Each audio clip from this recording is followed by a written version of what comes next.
everything grows with a drop of love. We're all hanging on tooth and nail. It's a rocky road, this pilgrim trail. Pilgrim trail, pilgrim trail. Sometimes heaven, sometimes hell. Pilgrim trail, pilgrim trail. Let's meet up down the pilgrim trail.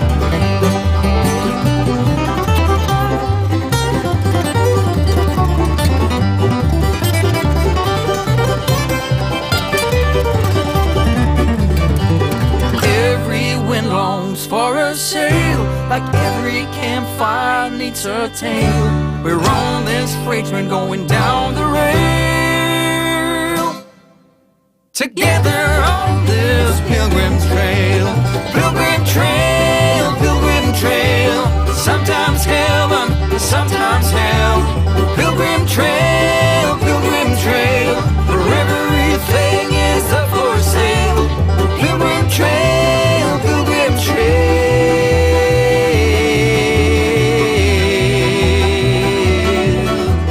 Let's meet up down the pilgrim trail.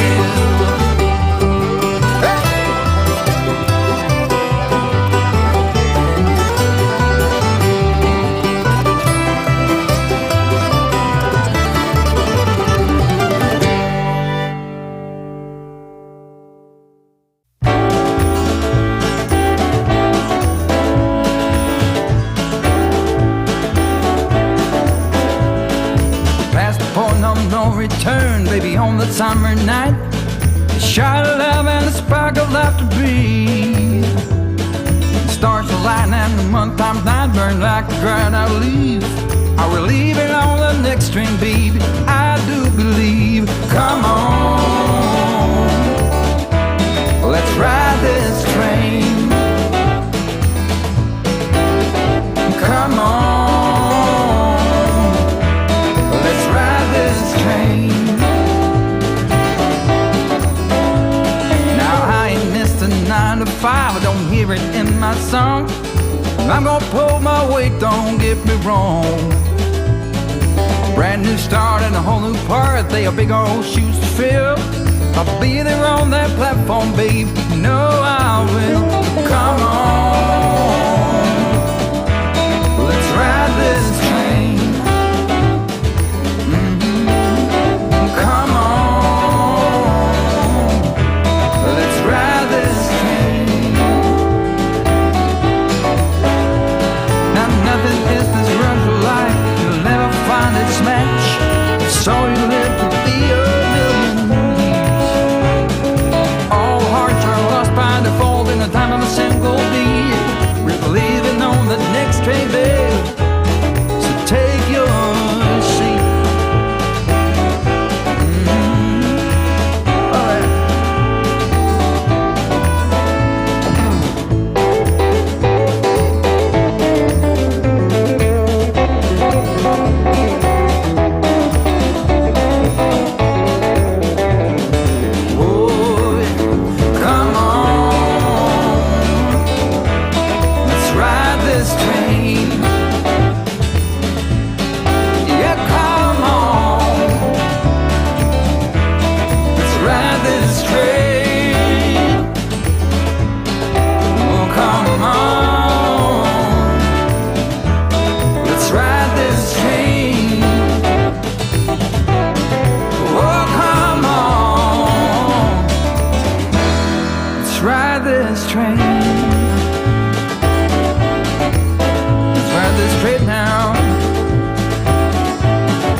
I'm Tom Kovicek, and this is Tom's Trains and Things.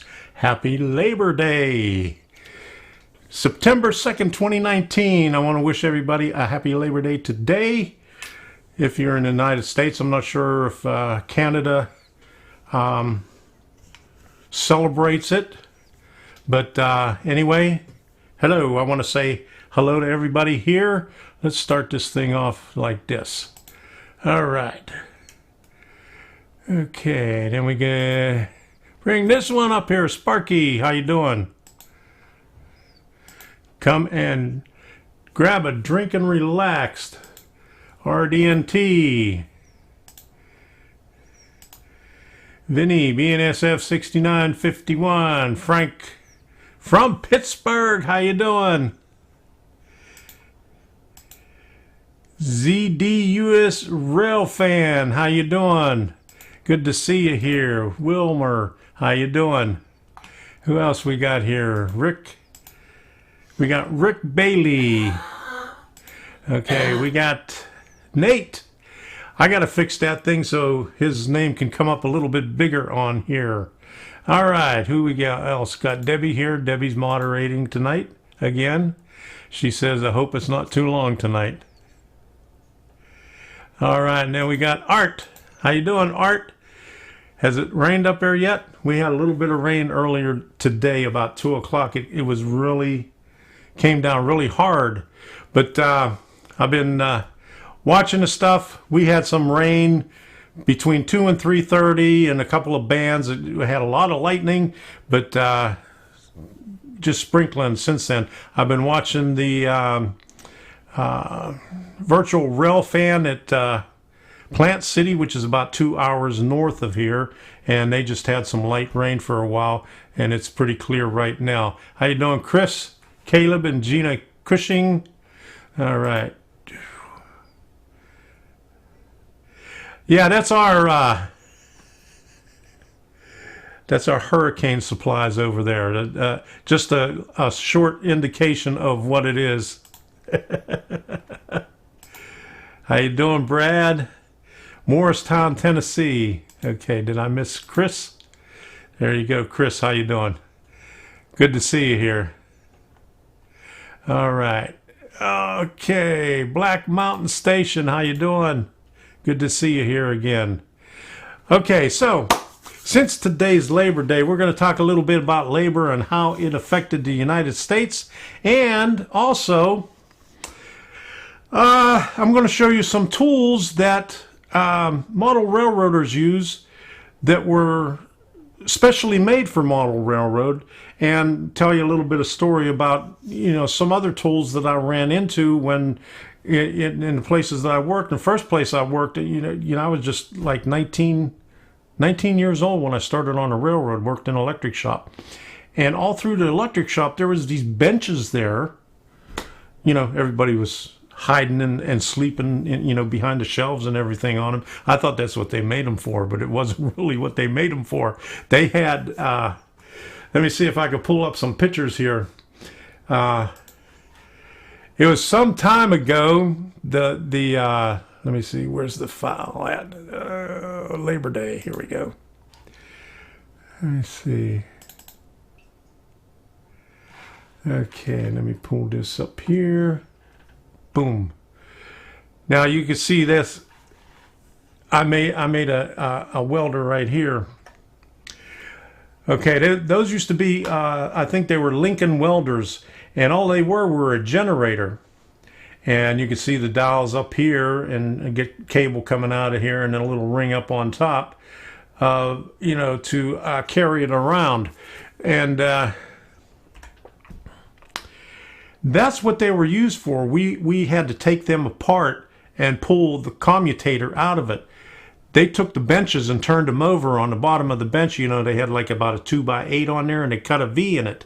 Well, that's where the shaft would sit on both sides, and we'd have to undercut the mica on it, between the brass or the copper bands on there, because as it would turn, the brushes on there would wear it down, and then mica, it would wear it down to the mica, so we'd have to take like a hacksaw blade. We had a little tool also that had a little wheel. It was like a Dremel tool, but the wheel went this way, so it was easier to cut down in there. We also used that on the generators and the locomotive. But, that was my first place where I worked that was a real job, other than mowing the cemetery and working in Bard's Dairy Land. It was like an Isley's, if you remember that, up in the Pittsburgh area. let me see.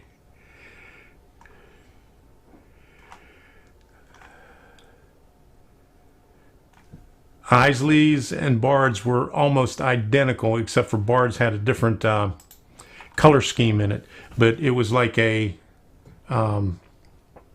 was a dairy store. It was like a 7-Eleven, a dairy store, a Baskin Robbins. It had a cafeteria and a kitchen in the back, and had a lot of fun working there. But that wasn't a real job.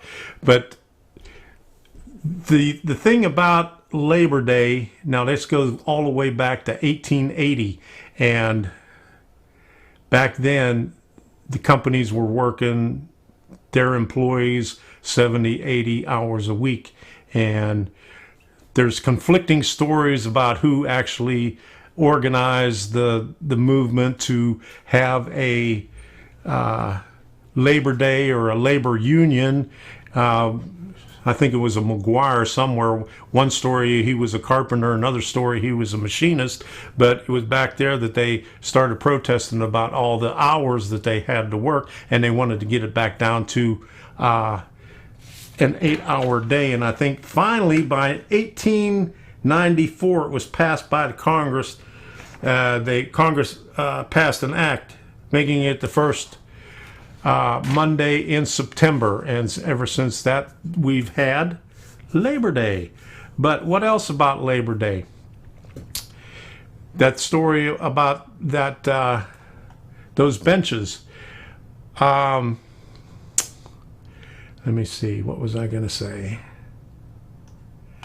There was an old saying, and I'm not sure if it's the entire saying, but it goes something like this: necessity is the mother of invention.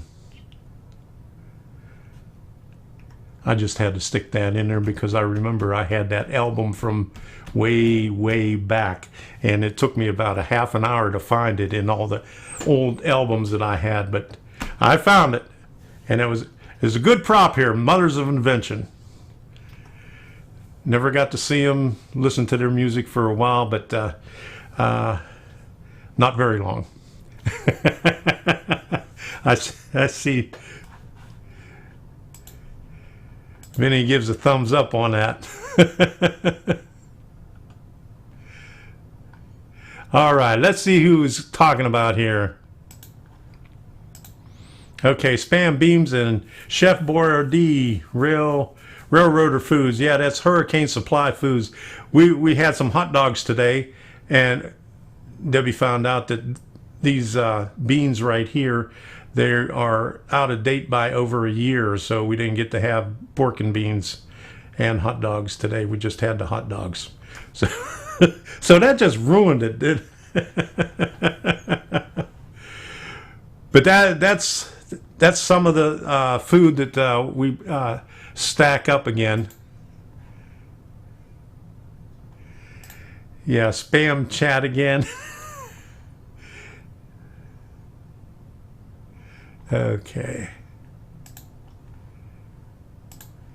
All right, Tom, CSX had a brand new interlocking at Plant City. YouTuber Cato Beaner said the old one was worn. I saw his video putting the new pieces into the rocks. Yeah, I've been watching Plant City. That's the only let me see. That's the only virtual rail fan in. Let me see if I could pull it up here. That's the only virtual rail fan in Florida. So we could see it right here. Can't see my hand. But they hardly had any rain there today. I wanted to see how bad it was getting up there. It's about 2 hours north of here. But they had just a little bit of rain, not too bad today. But let me see. Let's get started with this right now. Let me see if I got any other people up here that I want to pull up. Okay, here we go. LJL Rail Yard, I just wanted to say a very special happy 10th anniversary on YouTube to SCL 3618. So happy anniversary, 10th anniversary. That's a long time on YouTube. Okay, let me see what else we got. Wow, that's old. Well, you know, we didn't have any hurricanes last year, so we didn't get to eat it.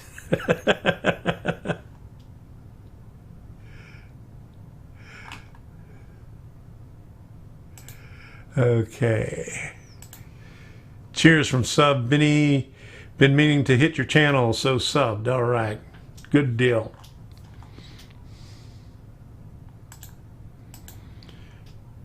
Adrian says those old beans are good. Ladies always worry about expiration dates.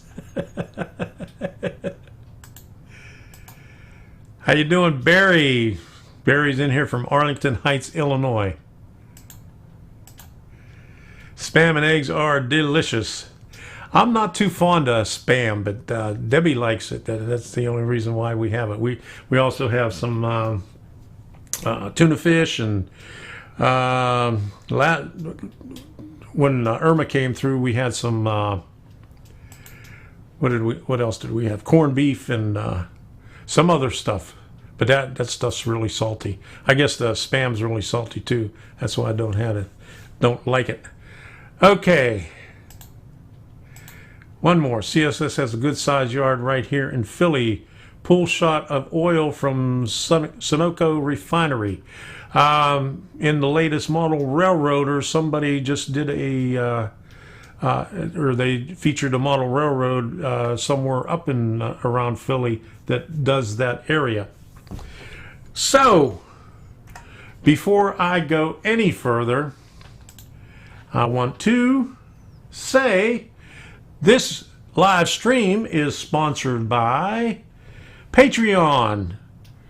And the contributors there are Chris O'Connell, Debbie Colley, Jack Barnett, John Dilly, John F. Wade, Marmee Hartzell, Mitchell Cutt, Mr. S.E. Hemstock, Nick Dukellis, Patrick Bezenet, Reggie Stroud, Roy Hardwick, and Will Kling.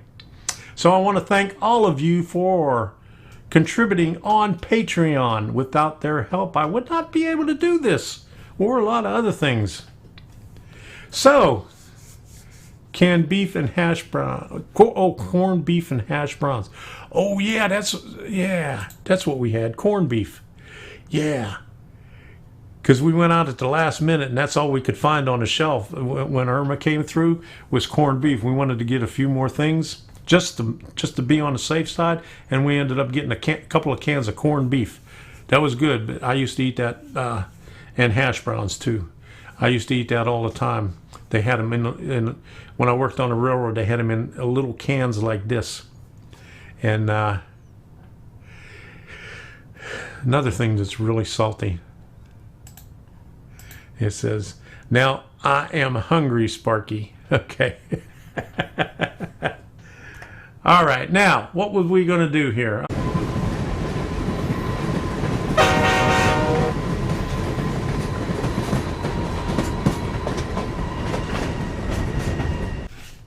What I said was, take a look at that in another one, was at the workbench episode, specialized tools that we use in model railroading. And there's a lot of tools that you would not normally think that they would be used for anything, but we'll just pull these out right here. Some of these. Now, probably a lot of you know what these are. These are Traxetta and another brand. Let me get this right here. These are for curves. And somewhere down the line, somebody thought about this. How can I make my life easier with trying to set these curves in the flex track? And so somebody came up with this idea here, and that is the best idea for doing curves. Cream chip on toe. Oh man, you're making me hungry.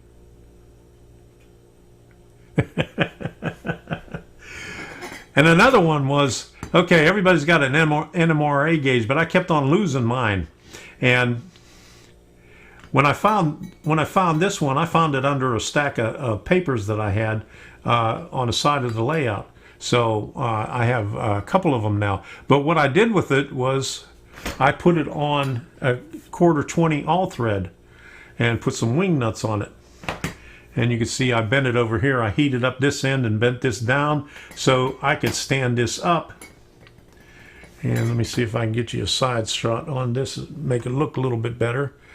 Right there, so you could stand it up. So if you're doing any scenery or anything like that, or you got a tunnel portal and you need to hold something up, you just set that down like that. You know, you don't have to sit there and hold it and try to figure it out. You just put that there, or just run it inside the tunnel or along your scenery, and you got your handle on it. I made a video on this about 2 years ago.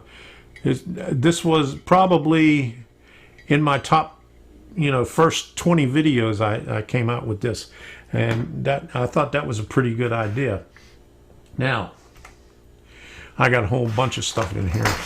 I had to put them in there. When I'm doing scenery, okay, you usually find these with a needle on the end of it with medicine or some kind of medicine, or either sucking out. I had a swollen knee, and they stuck one of these in the side of my knee and then sucked all the stuff out of it. But I don't want to make you sick after everybody's talking about the corned beef hash and stuff, talking about food. But all these things here, I use this for scenery. I got a lot of different sizes of them, but I think this one right here is the best.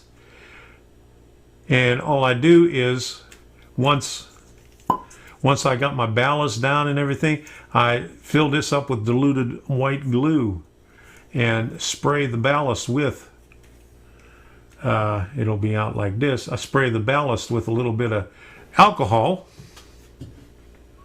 with my hairspray. The hairspray that I use right here. I use an aerosol. I don't use an aerosol. I use a pump spray, and it's I'll get it in a little bit, but I can't get it right now. But anyway, after spraying that with alcohol, and this is the diluted glue, you just put this down in there, and it doesn't bubble up or anything. It just seeps right in, and you could just set it down there in between the tracks, on the side of the tracks, anywhere in there, and it puts a nice little bead of glue down for you. The same thing with this right here. And I also, I couldn't find it when I was doing the other live stream, but this one right here, you could also use with that, what did they, I can't remember what it's called now, but I showed it to you. It's for applying the plastic glue. You can put this on the end of the tube and suck it up if you can't wait for the glue to come up through the glass tube. All right, now when I was up in the Villages, one of the modelers was given, the guy that was at the N scale, not Chris, but I can't remember the other guy's name, but he was given one of these right here. This is for pulling thread through needles. Got this at Joann. I think this was at Joann's. But if you ever need to work with thread and run it, anywhere on your layout, you need to run it through a hole, you just run it through this loop right here and just pass the metal part through it, and it makes it a lot easier to guide that through. Beef stew on toast is good too. Oh my goodness. People are making me hungry. Now this is used to check tire depth. Let me get this stuff out of the way so you can see it. Okay. You put this on your tire and you can see how deep your tread is. Well, you could also use this on your model railroad to test anything that you can't get into close by. All right, if you're doing any soldering and you need to unsolder stuff. Now, this was a really good invention. Whoever thought this up was a genius. And whenever you're working on solder and you want to get the solder out of the way, you just push that in, and it has a button on it, and put it up against the solder when you're getting the solder hot. Boom, and that'll suck the solder up in there to keep, so you could work on your board. Now these next ones right here, I just bought a set that had basically the same thing in it. I've had these for a long time, but this is a track gauge, and it's got a coupler height gauge on there. Here's a soldering tool. If you need to solder your rails together, you just put this at the joint and solder right through there. This is a parallel track tool. I'm not exactly sure why it's got a shorter one. Haven't figured that one out. And here's another type of track gauge, a 3-point track gauge. Now all of these things right here, and the track set of stuff, was made by somebody who was having problems doing something in model railroading.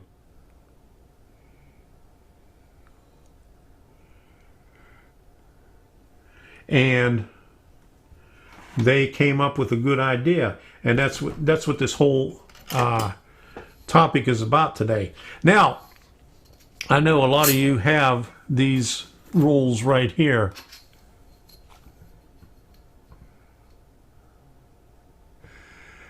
Okay, now I don't know if any of you know Jason Jordan. He's kind of an artist. I think he was in comic book artist or something like that. Then he started doing scratch building and kit building, and he's going crazy with kit buildings now. And he probably does a kit every other day. But I just seen on it was either Instagram or Twitter last week that somebody gave him one of these rules right here. He was doing all that stuff without a model railroad reference ruler, and I don't know how he was doing it. I asked him how he made it without it, and he said he didn't know.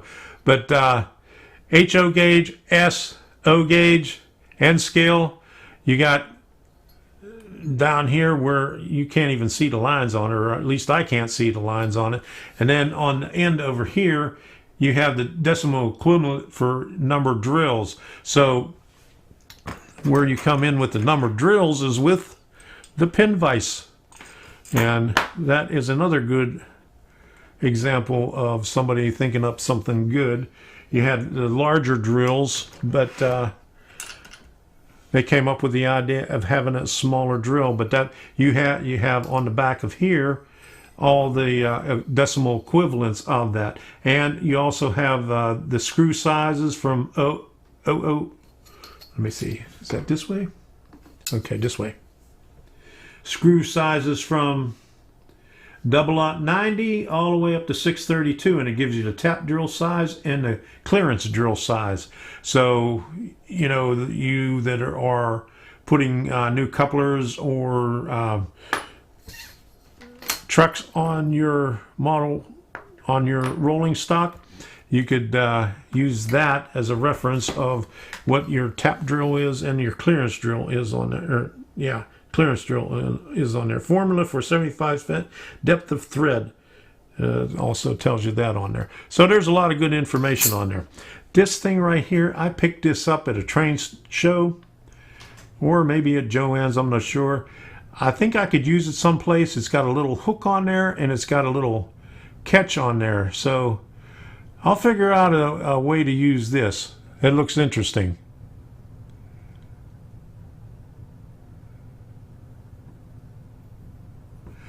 All right, now let me see what this is.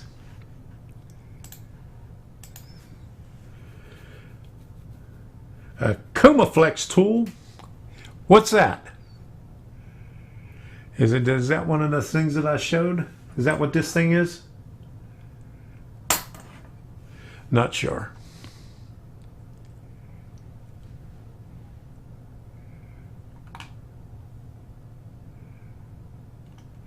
All right, let me go look at some of these comments here before I get any further.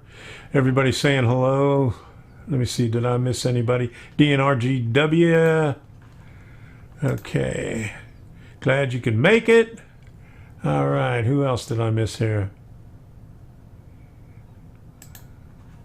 Okay. Hey, Tom, what's your thoughts on getting into ON30? Thanks, Brad.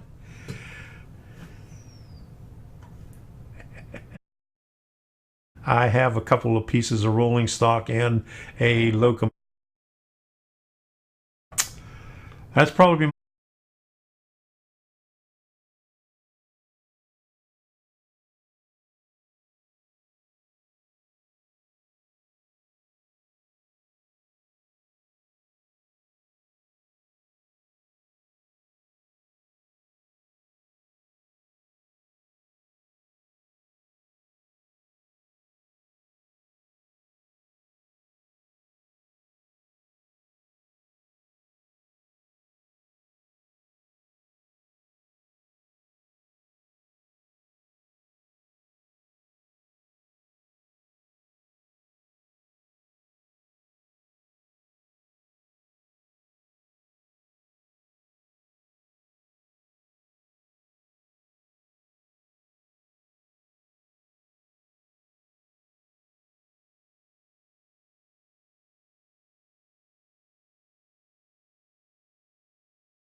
all right. Well, I did push the wrong button and I muted everything, so I'm back here.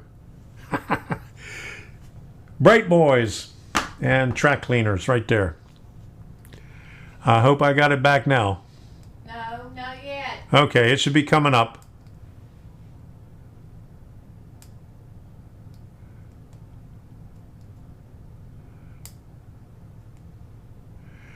All right, I hope we got sound back now, because when I reached over to get the other Bright Boys, I pushed the mute button on my little deal. But anyway, here's another one. This is from Tricks. All you have to do is put these on. Now. Okay, Debbie tells me I got sound now. All right, so what I did was, okay, let me show you here. I got a little thing right here, and when I reached over, I pushed that. That muted it. But anyway, Tricks. You put this on the rail and it tells you if you have power on it, even if it's DCC.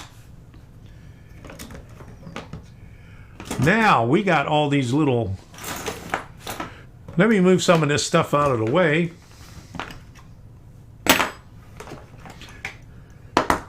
I'll get this stuff over here in this pile, and I'll put this pile back in so I can make more room. Yeah, I seen what Dean said.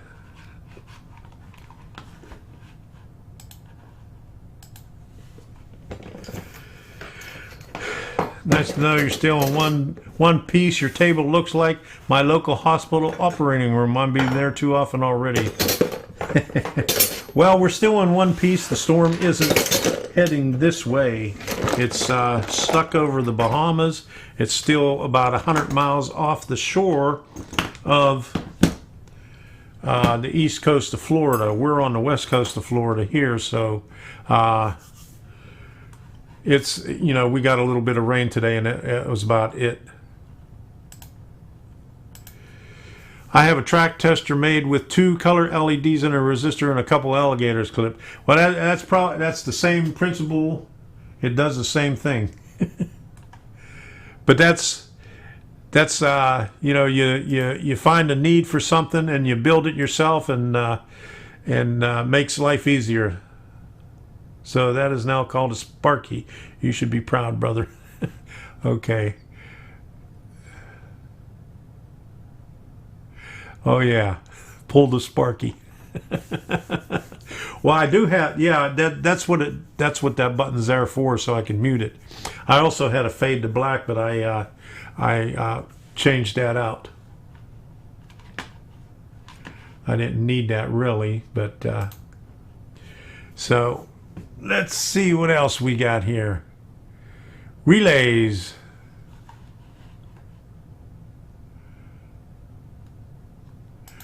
All right, Sparky. The orange handle crimper I thought was a Comiflex tool, a crimper for communications. This one here, this is a crimper for these little gizmos here. If you're working on, let me see, the little jumper wires, if you're working on your little breadboards, this will crimp the little, I can't get it out. But anyway, inside there, you have a little pin on either side, and that crimps the wire onto the pins. And then you put the little black cover over top of it. That's what that's for. It's for different wire sizes. And this one right here is for 8 conductor and 6 conductor, RJ45 and what, RJ12 is the 6 conductor. The 6 conductor phone connector is used in on your DCC. The 8 conductor is used for your Wi-Fi, or not your Wi-Fi, but for your Ethernet. And so that's a good crimper to have. I had an old one. It was a plastic one that only went up to 6, so I had to get this one for the 8 because I was doing some stuff with the, I don't know if you remember, I did some time ago, I did a video on the Torta switch machine. I was going to put Cat5 cable, hooking up this Torta switch machine with Cat5 cable, so that's why I got that one there, because I was doing a lot of that. Okay, now this right here is a leather punch, but I use that to punch holes in styrene, round holes in styrene. Okay, this little deal right here, I got this at Micromark, and don't jab myself with it, but this is for cutting square. I don't know if you can see that real good. Get it up here. There we go.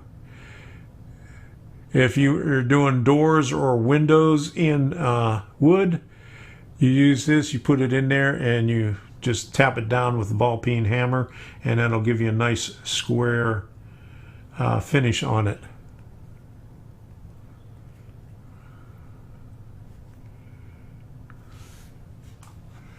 Okay. Path Valley Railroad says, I have a crimper for Molex connectors. It would be good for the Tamiya Kyosho connector used on Kato Unitrack as well. That's a good idea to have them. I mean, whatever you can get for your model railroad to make it easier is a good idea. Now I got some little pliers here. They all look the same like that, and you got to take a real good look to know which one's which. Okay, this one right here is for, and you can see the little indentation in it, that is for spikes. That's a spike insertion tool. Okay, this one here is Zuron, so this is a rail nipper. Okay, and this one was made by Zuron also. Now we have this one. Who's this one made by? It doesn't have a name on it, but this is a sprue cutter. Okay, and here's a different kind of sprue cutter right here. Let me put this up here.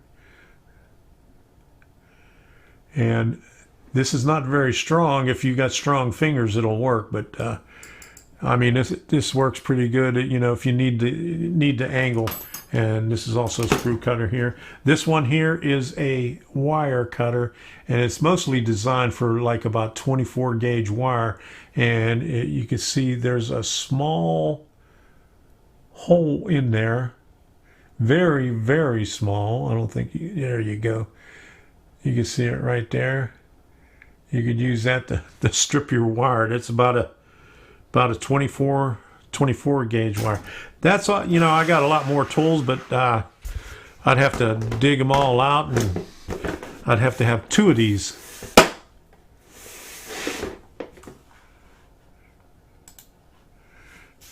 Rail nippers are a must. Container Man 68 is here. How you doing, Roy? Let me see.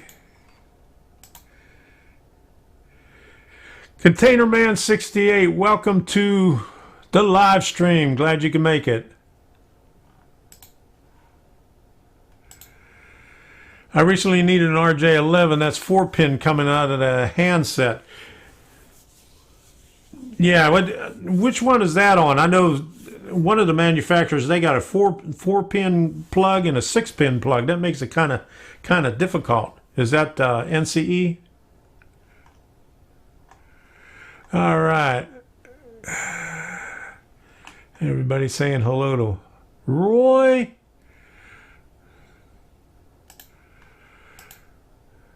So are flush cutters. I got a pair of them someplace, but I can't find them. I have to dig through all my tools. Oh yeah, there was another one too. Oops, wrong one. I was cutting the PVC for my last project downstairs, you know, putting them in the hole. And the first one I had to do with the back saw because I couldn't find my pipe cutters. And so I looked in all my toolboxes. The last place I used them was up in the attic. And they're probably buried someplace under like about 18 inches of blown insulation up there. I probably dropped them up there when I was cut, because when I tore down the wall here, I had to move the air conditioner's condensate line into the far wall. And so I had to cut the PVC up there, and they're probably sitting up there someplace. So next owner will probably find them up there when they're doing stuff up there. But we used to have a plastic tubing cutter. I still have one. It's in a tote buried at the bottom of my closet. But we also had the PVC cutters that had they had a ratcheted handle. They were a little bit heavier, and you could you just keep on squeezing it, and it would bring a blade down on the PVC and not give it a nice clean cut. I wish I would have saved that, because I had one of those at work, and I just kept the one for the tubing because I figured I'm never going to use it since I'm retiring. Uh-oh. Dang, it looks like I'll have to buy a new computer. My enter key ain't working very good. When you have to beat it 5 times, I might need a new laptop. That's a bad sign when you have to beat it 5 times for it to work. Just...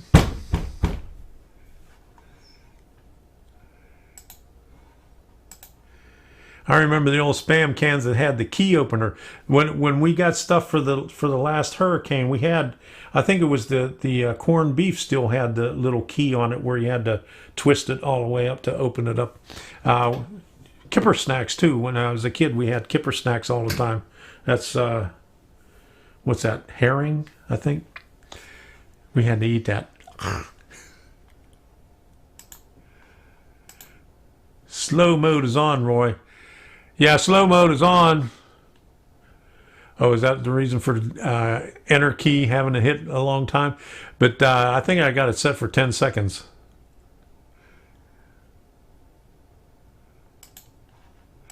Okay. Sparky told him too, slow mode's on.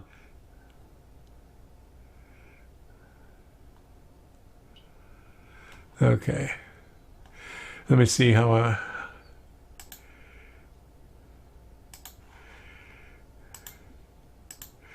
all right. Well, yeah, I think I got it set for 10 seconds. Okay. Path Valley. I had to put a new hard drive in my laptop. I went with solid state drive and couldn't be happier with it. That's what I did on on all my computers. I gave my old computer that I had in here to Debbie, and when I did that, I got an SSD drive, Western Digital, and you can get a utility that takes the operating system and transfers it right over to it, and so you have the SSD drive, and it comes up not as fast as the little ones SSD drives that look like memory that you put it right on the motherboard, but it comes up a lot faster than a regular spin type hard drive.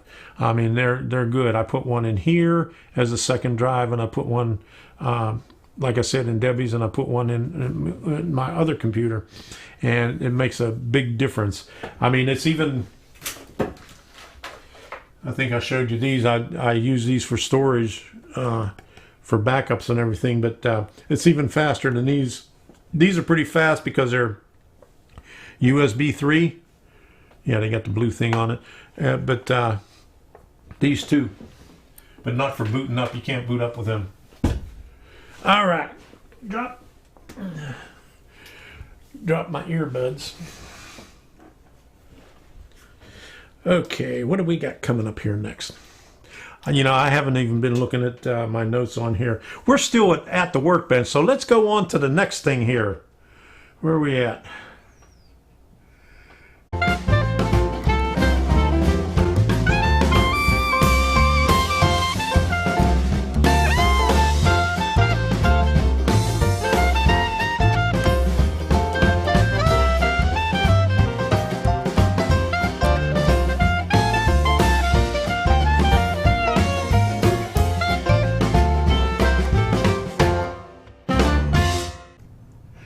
Here we go with another shout out Monday evening, and today's shout out is a modeler who had a fire in his shed a couple of weeks ago, and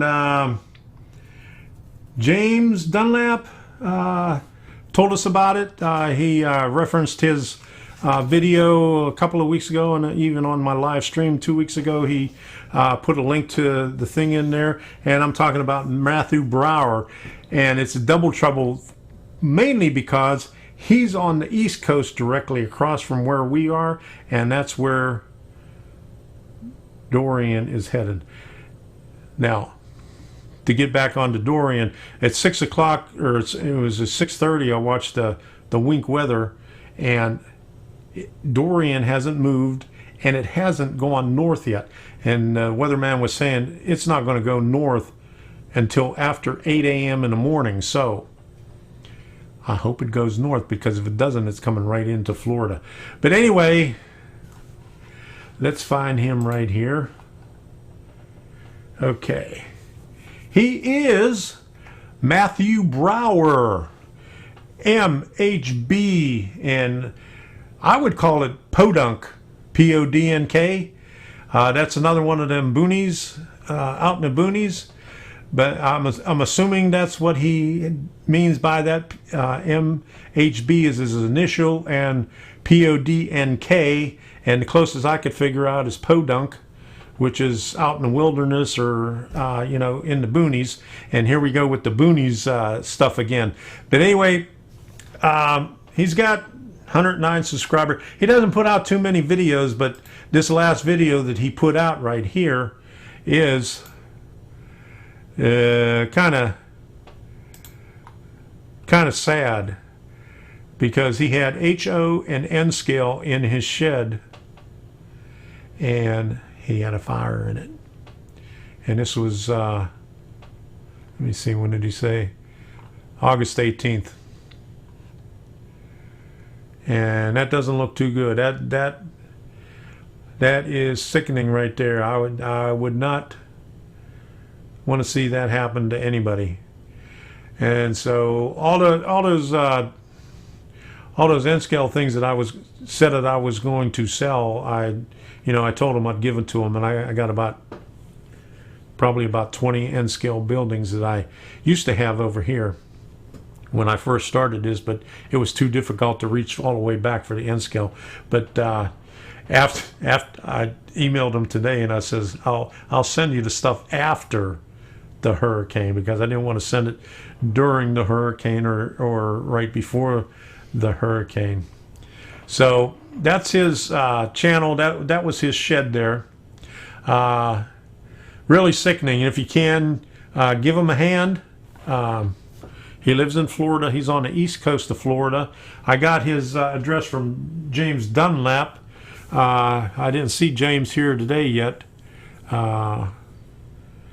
I think he was supposed to have surgery, but I'll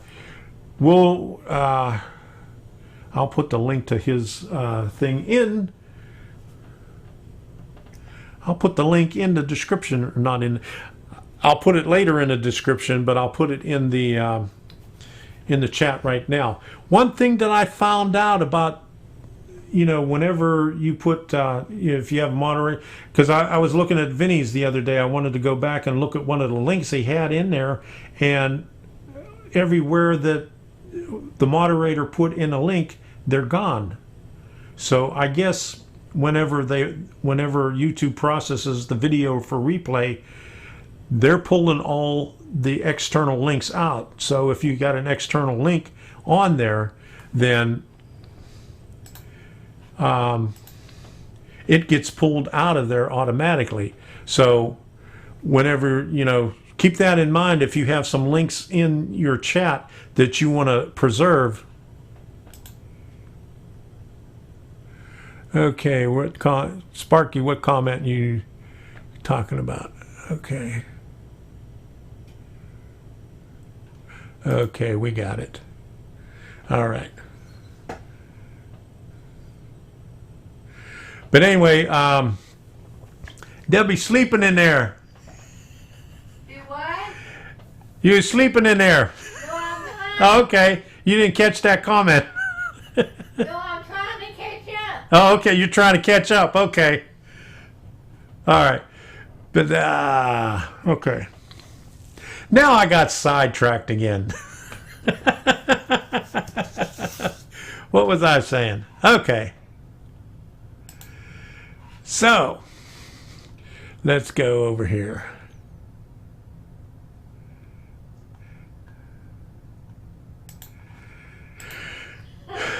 Just hope it loses stream beforehand before land. Yeah, I think it is, because they said when it turns, it loses its power. So what they're talking about is right where it turns is going to be 4, and then they're going to be 3, and then 2. But hopefully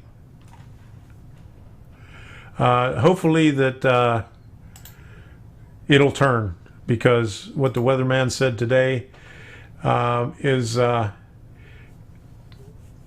not until after, I think he said not until after 8 o'clock in the morning is expected to turn, and it all has to do with all that weather up north. So all you people up north, start blowing towards Canada, so that'll suck the hurricane up that way instead of letting it come across. Yeah, we'll send it up. We'll send it up your way. It's coming up there. I talked about it the other day that in 1999 we got one up there. All we saw was storm surge. We got a lot of rain and stuff.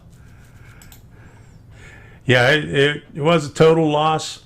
Oh yeah, I was going to go see if I could find his link so I could put it in there. Here we go.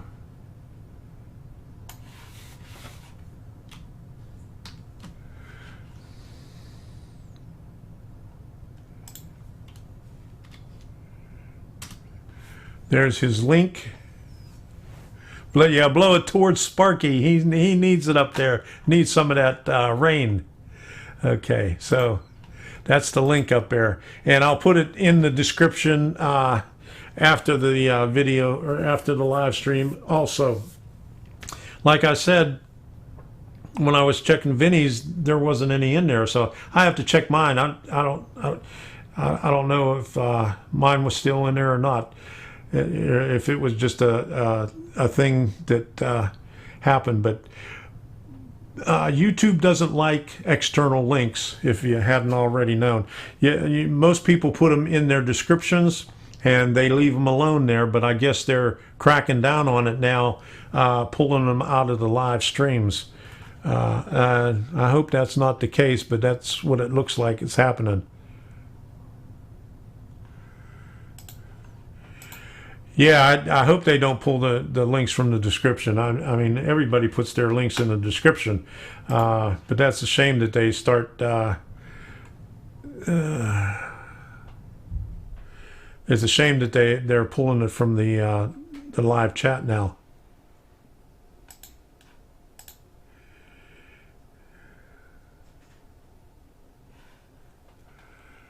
Okay, I need to. It is links in the chat, he mentioned, yeah. And, yeah,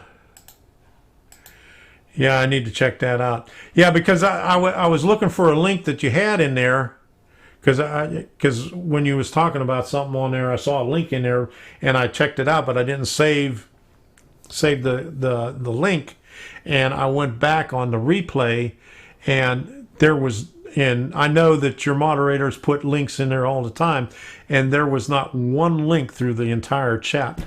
So they got to be pulling that out. Yeah, Big Brother.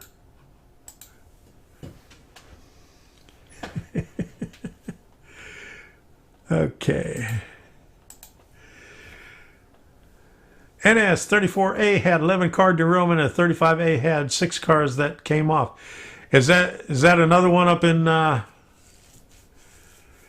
Horseshoe Curve or Altoona? I know you said there was 2 in Horseshoe Curve last month or the month before, and 1 in Altoona that you were talking about. Is that another one? Or no, not Altoona. It was where was it? That one, the last one you talked about was a couple of months ago, somewhere else.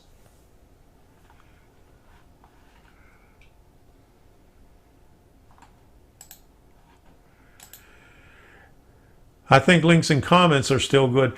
If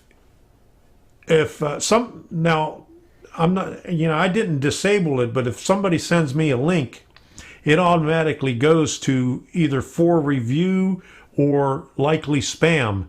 So I have to go and approve the links before they'll show up in my comments. I could put links in the comments, but if a viewer puts a link in there, it'll end up for review. And then I've been getting a lot of spam about, I don't know, some model railroad book or something like that. It says, first of all, they put a link directly to that place. Now they say Google it, but it says you have to see this, and it's always in my Model Railroading for Beginners, first or second episode, and I get that spam all the time in there, and I have to delete. All I do is just put report as spam, because they're users. They don't have any contact, no subscribers or nothing. So this guy must be hiring these people or giving them a commission if he gets some business from them. So, I mean, this has been going on for over a year now.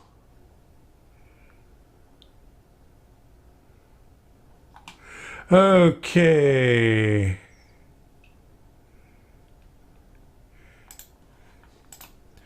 YouTube is corrupt, sadly.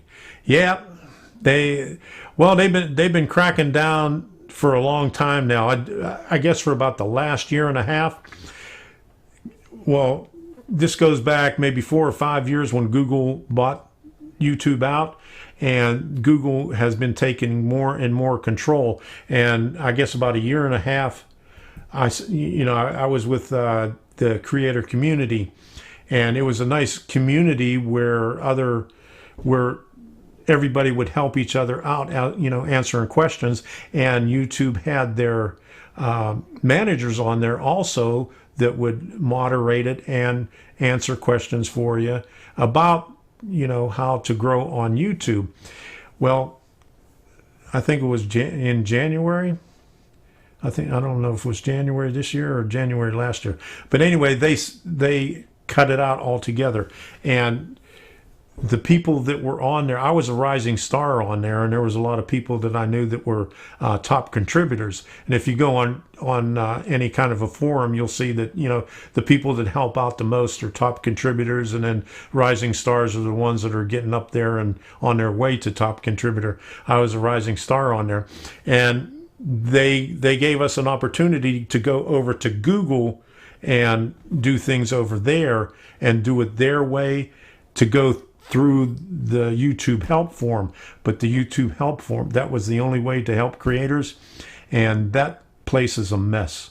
I mean, when I first came on, I went on there and it was a mess then, and that's how I found the creator community, because one of the moderators there told me about it. He says, if you want to get some really good answers, to go over there. But then, you know, they cut that out. When Google a little at a time is taking more and more control over it, and I've seen so many managers from YouTube quit, because I knew you know, some of the managers from being in the creator community, and they just flat out quit. There was one from Atlanta. I don't know if you remember me doing a video where I got a YouTube hat and I got some stickers and a tote bag and everything. When she left, she sent all the rising stars and top contributors gifts before she left. But it's getting bad. It's getting worse. And like Vinny was saying earlier today in his video about his views, the views and the notifications, they are notifying you less, even though if you ding that bell and click the radio button and say you want all the messages, they still don't give it to you. And at one time, and I said this before, if you didn't have a cell phone, you had to have a cell phone. You had to have the YouTube app on the cell phone. Or I don't know if this is this one or the YouTube Studio app. I'm not sure which one it was. But if you didn't put in there that you want to be notified, you wouldn't get notified. So if you were just on the computer and didn't have the app on your phone, and you click that, ding that bell, you know, ding that bell, and click the notification, you didn't get notified. You had to have the app on the cell phone. Now, I think they changed that, but that was a problem about a year ago that they were having like that. Okay.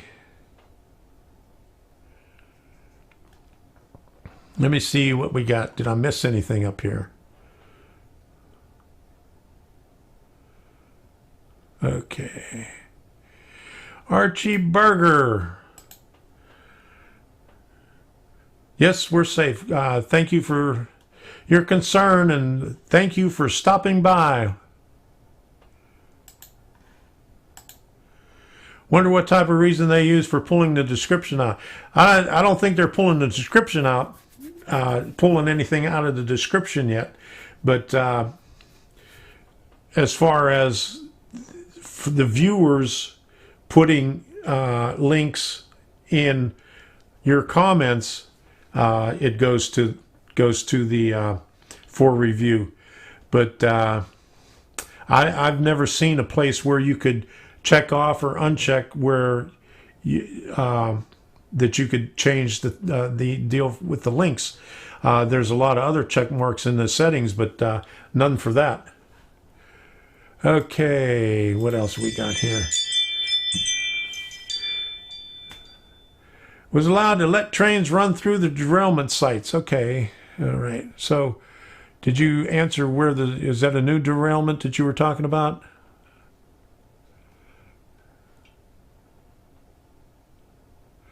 Okay.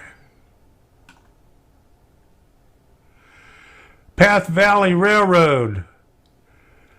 Okay, he's just a kid, so leave him alone. Okay.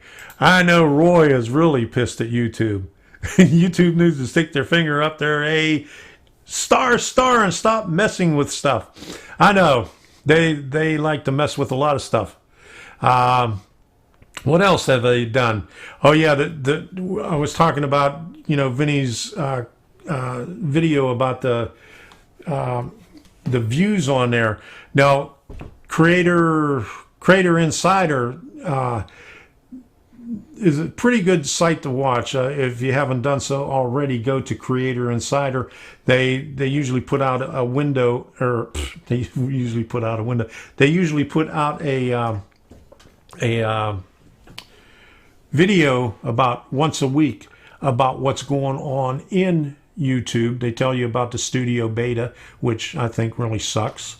And I used to be a beta tester for that before it even came up, and I told the engineer that was doing the dashboard on it. I says, I think the dashboard is useless. And I think that made them mad. They didn't make me a beta tester anymore. I think I got out of the beta testing. They kicked me out of there. Okay, let me see. But anyway, let's get back to the search and discovery. I'm taking a look at these comments. I'm trying to not get too far back on the comments here. I see you're still prepared for the storm anyway. You have the spam, Sloppy Joe. Yeah, I got all that stuff back there. That's just a sample of some of the stuff we got in our cabinet for the storm. I just wanted to put it up there. We will control all you see and hear. That is possibly true because Google is, the more Google takes over of YouTube, the worse YouTube is getting. Now, the thing about the search and discovery on Creator Insider, he talks to a lot of engineers that are working on the projects that YouTube is working on. And the guy at the search and discovery was talking about all that, and he has them on maybe once every other month or something like that. And he did confirm about the views and the clicking on the thing, and about they're not pushing out the videos like they used to, and they're changing things around a lot and making it harder for everybody. I've seen the same thing about the views. The views have gone down. Usually in the summertime they go down anyway, but I guess summer doesn't have anything to do with it because of the way YouTube is working on their stuff. They're just making it so difficult, and what they're looking for is for the viewer to stay on. So if you're watching a video and you click off that video, say I have a video out there and somebody only watches 5 minutes and then clicks off of YouTube altogether, that's like a strike against me because I didn't keep that person on YouTube. But if they stay on YouTube and they click on another video, I get credit for that watch time, and that boosts up my probability of having somebody else being able to see my video, because they'll put it over on the right hand side, or if you're on your cell phone, they'll put it down on the bottom. Now, what else about that? Yeah, and in a studio beta, they show that little thing. They got a new thing in there, and in the Atlantic, I'm thinking about the Atlantic analytics that shows you how many times that they push your video out, how many times people see it, see the thumbnail, and how many click on it. They don't give you an exact figure, but they give you like a percentage.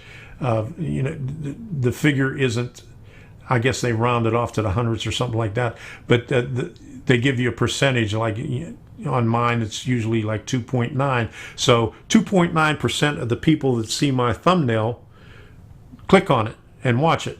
And that's not very good, but so that's why you got to do good thumbnails, because if you got good thumbnails on it, they'll click on it because that's the first thing they see, and that's the only thing they see until they click on it and they see your video. So if you don't have a good thumbnail on there, you're not going to get somebody to click on it. You'll you'll get a certain percentage of your subscribers viewing on it, but not all your subscribers. Even though you had, say, like Vinny, you said you're stuck right under 3,500 subscribers. Not all your subscribers, even if they click the bell and click on show all, is going to get notified. And even if they do get notified, say like on mine, I don't have my cell phone with me all the time. Right now I have it right here because I was checking the weather. But most of the time, it's either on the bedside table or something like that, or I'll leave it up there and go downstairs and do something. When I take it outside, when I go outside, I take it with me. But when I'm in the house, I might not have it all the time. So, this could be the same problem there, that they don't see it right away. And you check in your analytics too, because it'll tell you that on a studio beta. I don't know if you go on the studio beta, but let me see if I could bring it up here. Let me see, where's my channel? All right.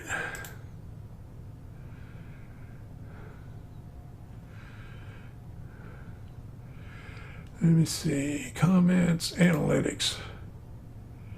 At one time you weren't allowed to show your analytics on screen, but I think you could do it now. Let me see, which one do I have up here?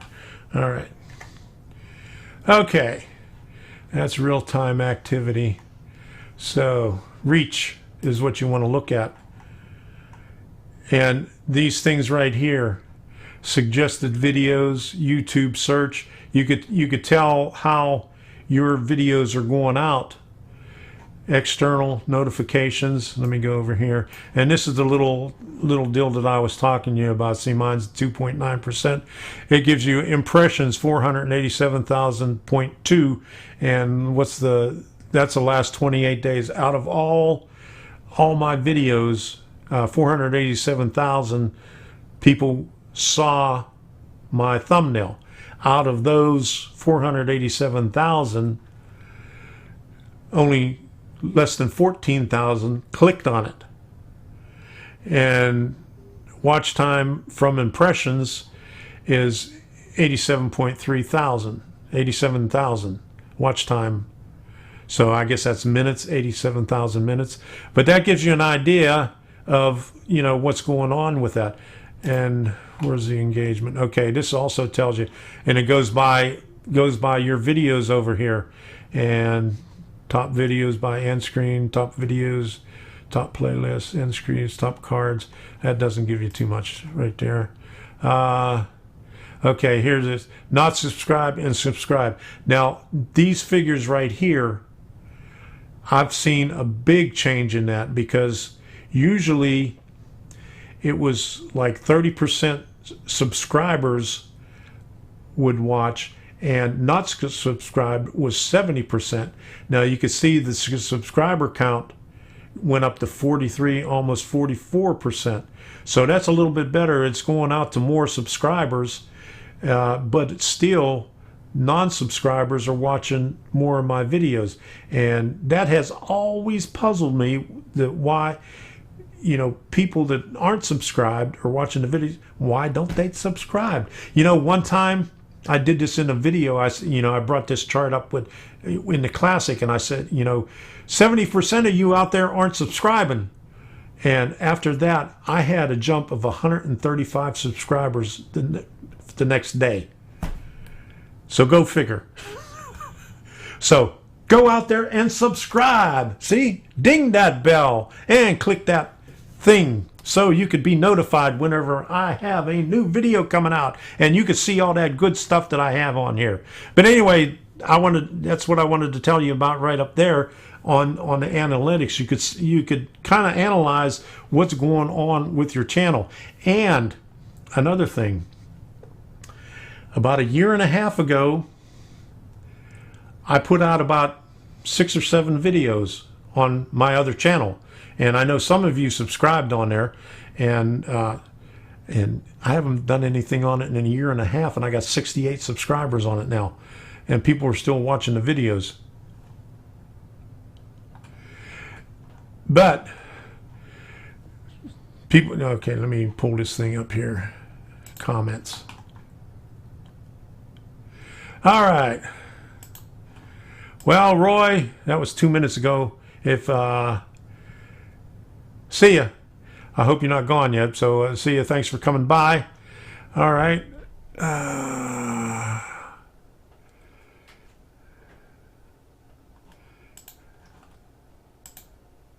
People that are just doing a term search. Well, I mean, you could find that in the analytics. Let me see. Oh yeah, this is a new thing that they got on here. Let me pull this up. Take this off there. Subscriber bell notification. This tells you how many people that are subscribed to you, or what a percentage is. So out of the 12,000 subscribers I have, only 2,600 of them have the bell notification on. And out of that 2,600, probably, because I'm getting, I'm lucky if I get 1,000 views on a video. So out of that 2.6K, less than 1,000 of them were watching it, and if 50-some% of are non-subscribers, that means even less of the subscribers are watching the videos when they get notified. Subscribers that turned on all notifications is only 13.8%, so that's where you could find out what's going on right there. Okay, and then top countries. Canada, you people in Canada, you got to get going. Look at that, only 5.5%. UK is 8.5%. Australia is catching up to you now. Look, India is even too. They're 2.5%. So people in Canada, come on, let's go. I got 0.4% females on here. Okay. But there was one thing that I was looking for. Let me see where it was. I think you have to go in on a specific video. Let me pull up one video and let me show you. Okay, let me pull up this last video and we'll go into the analytics on that. Okay, and this basically tells you the same thing that the old beta, or the old classic studio did. Okay, traffic sources. Here's where we go. This is where you can see it on the individual videos.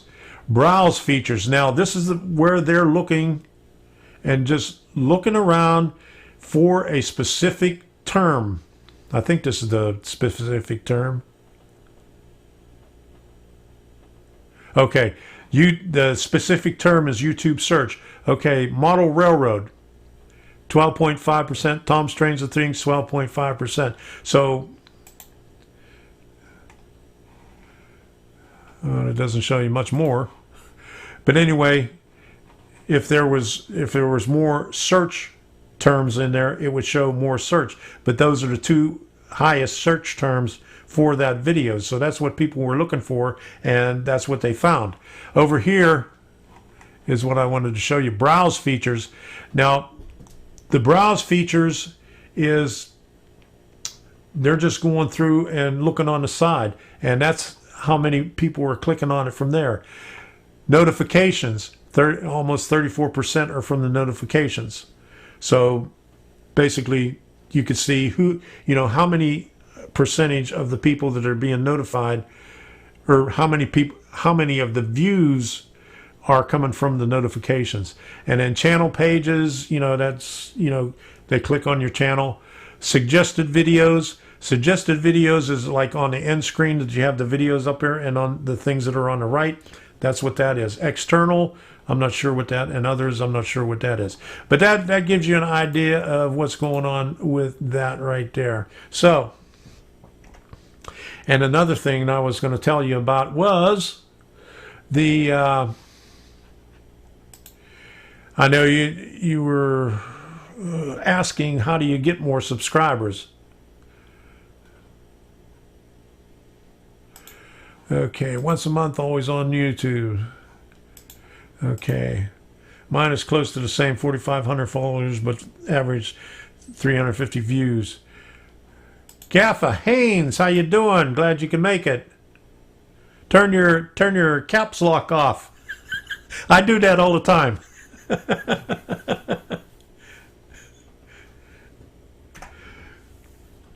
But let me see if I can pull this up here. Okay, not that one.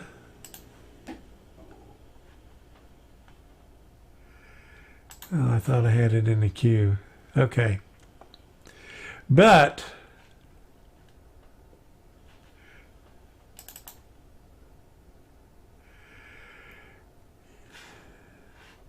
you asked, let me see, where is this thing here? Okay. You asked, how do you get more subscribers? Provide value. That's the biggest thing. You got to give them some value in what they watch. They're on there. And here's the next one.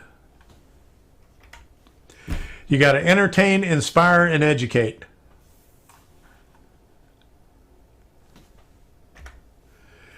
And that's the key to it. I mean, if you do those three, educate, inspire, and entertain.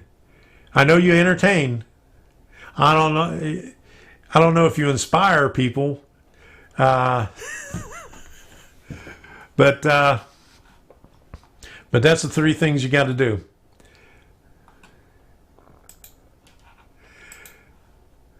I don't believe the Canadian viewer info that the studio says. You don't. I don't know that there's not that many Canadians that are watching it from what it says, and it's always been like that for me anyway. Okay, here we go.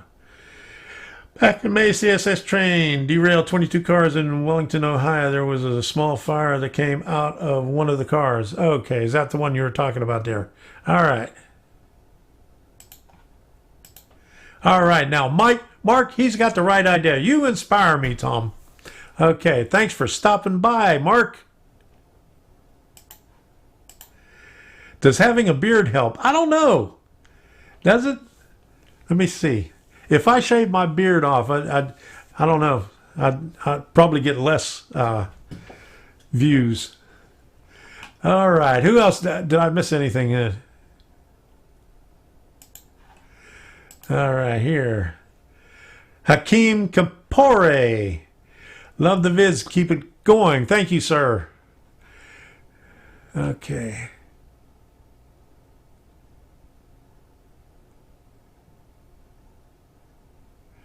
Okay, but on that, and I'll put a link to it. Let me find the link. But I have the other channel, and I got about six videos on there, how to grow your channel. And Sparky, I know you watched them before because you commented on them.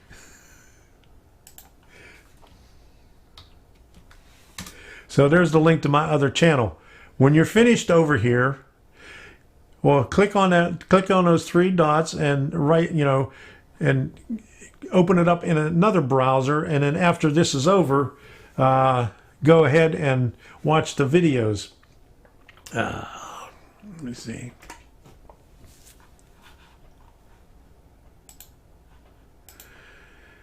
Never let them see your face. Severus Barrastone. Never let them see your face. That's what you're here on here for them to see your face. How else are you going to talk to them and show them what to do and entertain them and inspire them without showing your face?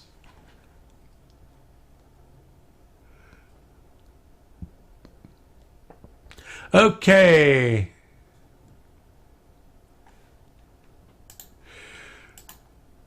Man, I clicked on your channel because your title had trains and things. I liked the content, then I liked is now as well. Good deal. Thank you.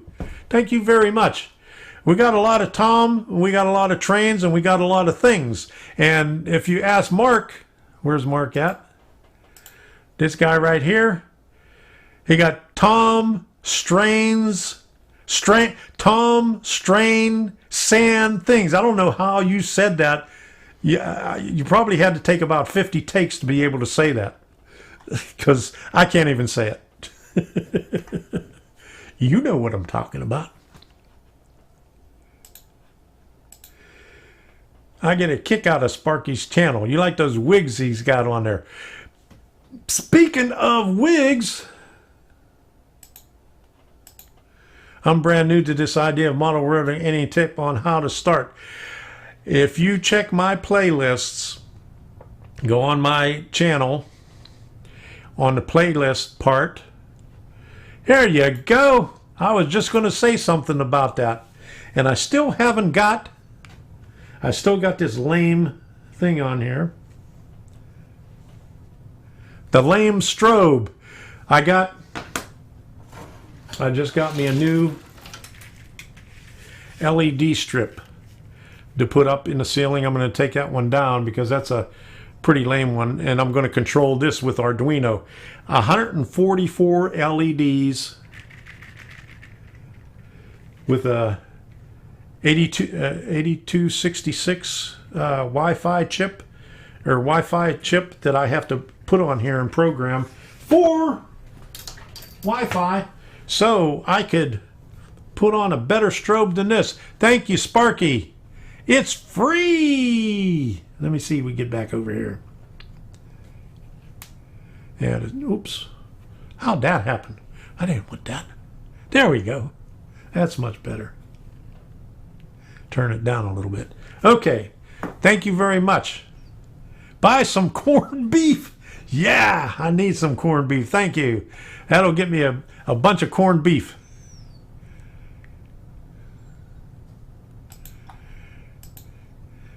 I joined your channel because I want to learn more about trains and things. I hope you're learning something there. Dad, keep looking at all the videos on there. Model railroading for beginners, and I got a lot of stuff on there for electronics too.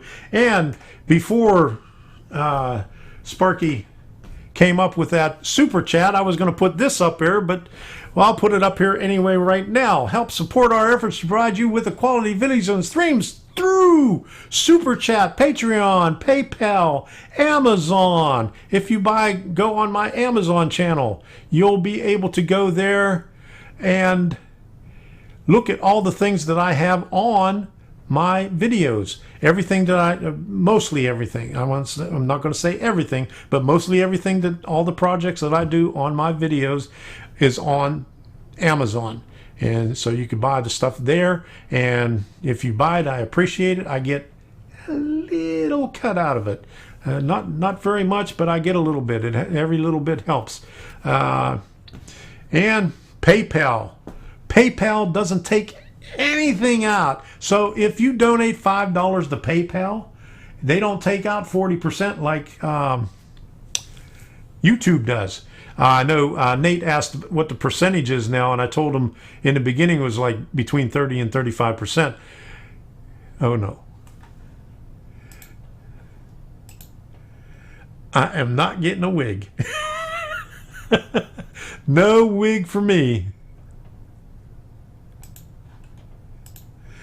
I love Steve Brown and it's my model railroad and his slapstick comedy more than anything. Yeah, that's pretty good. I also watch Mike Pfeiffer and Ron Marsh. Okay. N-scalers. Don't need corned beef, has spam. Doesn't need corned beef, has spam. I don't know. Chasco. All right. Thank you very much, Chuck. He bought a t-shirt and donated $5. How about that? Thank you, Chuck. I really appreciate it. 30%. I don't know if it's 30% because the last time I looked at it, I thought it was around 40%. Or maybe that's because it's Canadian. They take out a little bit more. So you got funny money up there, huh? It's not. At one time it was pretty close. It was like 10% different. It's a little bit different. The like $10 from Canada is not $10 or $9 or something from the U.S. All right, thank you, Chuck, very much. I really appreciate it. And hopefully by the next time I'll have a better looking strobe than the one I have up there. So keep those those cards and letters coming, and the super chats and PayPal. PayPal is much better. I have PayPal.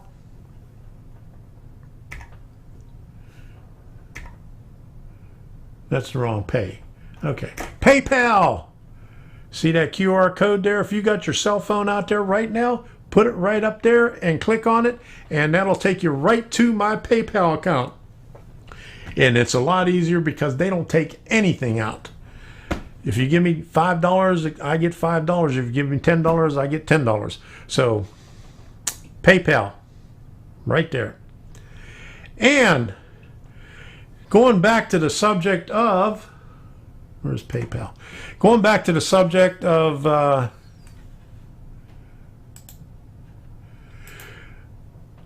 Tom, can you direct me how to make a RC servo move with dock? Move with dock. Dock. I'm not sure what you mean by dock, but I have a couple of videos on servos. Check them out. You'll see them. Check out my playlist. You'll probably see them in there somewhere. I can't remember. I can't remember. 1.33 equal $1, huh? Okay. Chazco's got the calculator out here. If you go to my playlist, you'll see something on there about servos and DCC and Arduino. So check that out. I got a couple of videos on it. There's one in my Arduino Made Easy Lesson 10. That's on the basics of servos. And then I got a project on servos to show you how to use multiple servers with a PCA 9685. It's where you could do 16 servos off of one pin on the Arduino. Yeah, DCC. Can I get an Arduino to stop a DC at a station? Can I get an Arduino to stop a DC at a station? Yeah, you probably could. If you put gaps in there, you can have the Arduino sense the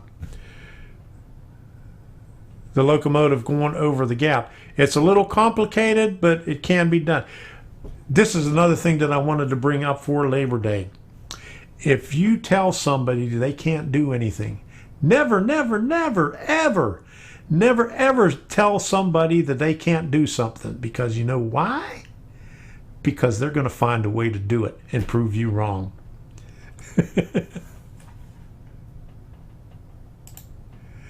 Okay, thank you. I hook a servo to AHM bridge. Okay, so you want to is it a bridge like that? It comes up or whatever. I am moving into LCC. I haven't taken the plunge yet. I've been reading about it, but I haven't really took that much of an interest in it. But maybe one of these days. But I do a lot of videos on DCC++. There's another guy on Trainboard that's making a newer version of DCC++, and I don't know his name right offhand because I don't read it that much, because they got thousands of threads on there, and I don't have the time to read all that stuff from start to finish to find out how to get it done. But he has a newer version of it that, with the original DCC++, you can't use an Arduino Uno with Wi-Fi. You can only use the original Arduino Uno. How do they call it? Arduino Uno original. How do you say original one in Italian?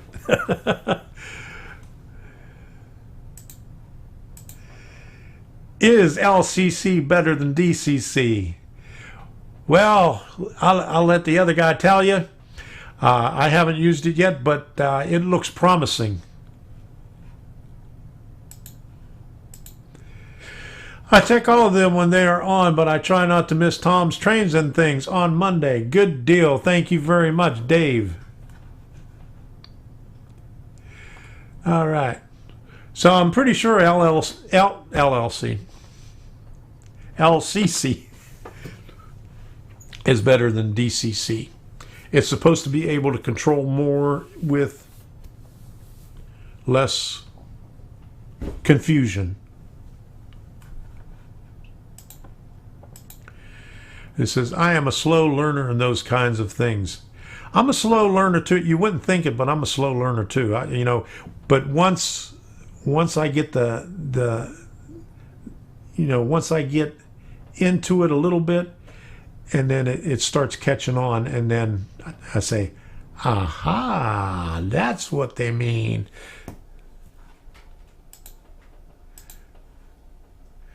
Have a great night, everyone. Good night, Tom. Thank you, Sparky, for the super chat. We'll see you on Wednesday. And speaking of Sparky, don't forget to put, if you're going to, not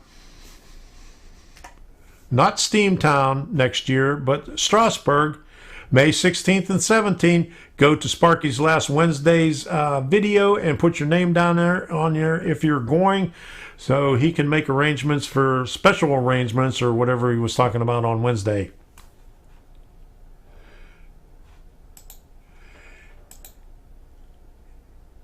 Bye, Sparky. I hit the wrong one. Here we go. This is my granddaughter. Bake Away with Maddie. Go check out her channel. Click on the little 3 dots over there. She is an excellent baker. How you doing, Maddie? Glad you could stop by. I see we worked on your description a little bit better. I looked on it on Debbie's computer, so I wasn't able to look at your tags. I got a little utility where I can look at your tags, so I haven't seen if you put the tags in there yet. But after this is over, I'll take a look at it and see how you're doing on it and see if you can do anything better with them. But good work on the description. Thank you, Maddie, for stopping by. That's my granddaughter there. Okay, where are we at here?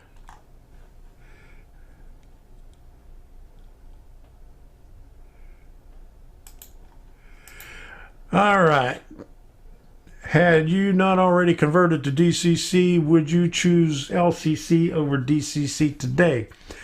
I probably would. If I didn't have anything DCC, but I mean, that's a hard question because even when I didn't have a model railroad, I still, years ago I went to train shows and I bought a DCC locomotive when DCC was still young. So it's hard to say. I probably would though if I didn't know if I was just starting out and didn't know anything and I saw LCC, I'd probably go with it. She said, hi from me and my mom. Tell your mom I said hi. I miss her. I miss you too. How sweet. 14, she would turn 14 a couple of weeks ago. Okay, what else we got here? And what was I saying about, there's my train of thought again. I forgot it. It got derailed. So, I get derailed easy on here. I got to quit looking at so many comments when I'm talking. I should talk and then take a pause and then look at the comments because I'm in the middle of saying something. So, what was I talking about, huh? I got a list here. Take a look at this list. And I even got stuff on the back. And I haven't even looked at the list tonight yet. But I know I covered most of the stuff. I did that one. I did that one. Oh, yeah. That's what I was going to talk. I had to look at my list. Years ago, there I go looking at that. My dad used to get Popular Mechanics, and then after he passed away, I still got it, and then went on to Popular Electronics. And there was a sound engineer in there. Now this is going way back, way back. Let's take the way back machine and go way back into the maybe late 60s, early 70s. Around this time when you have the albums, okay, everything was analog. The sound engineer says digital sound is not going to go anywhere because it takes up too much memory. It is too complicated to digitize an analog signal. It's too complicated. Now remember that. Here's somebody back in the 70s. He was a sound engineer, and he said it was too hard to digitize an analog signal, and it's never going to happen. You would need so much memory on a computer to be able to do it. It will never happen. So what happened? Somebody proved them wrong. Never, ever, ever tell somebody that you can't do something, because somebody's going to find a way to do it. And by God, somebody did. And as technology goes, so does everything that you have around you. So like whatever we had back in the 70s, we didn't have anything. We couldn't even imagine some of the things that's here today. If you told me that I would be able to talk on a phone like this to somebody while I'm driving my car, well, I don't do it while I'm driving my car, but if Debbie's driving a car and I got the phone, if you would have told me that back in the 70s, I'd say, you're nuts. Because you had these big old phones, rotary dials. You remember the princess ones that you picked up and they had the dial in the handset? Pink ones. Okay.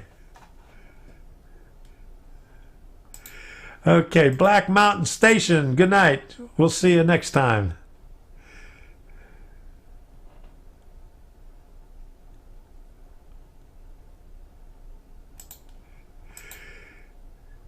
Adrian, yeah, he is gone and dead, could not see the future. That's correct.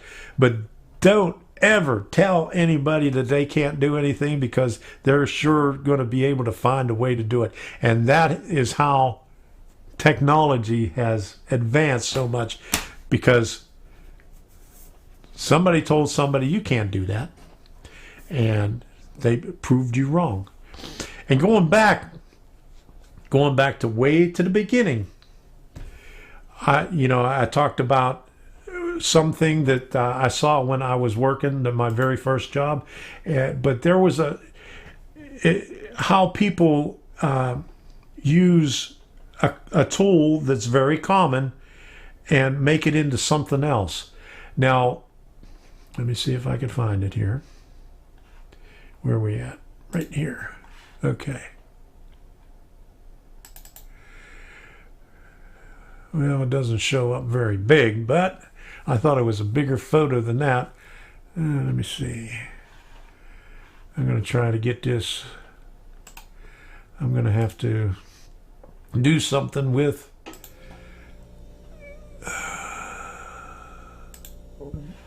okay, now it shows up real small. This is a belt stretcher.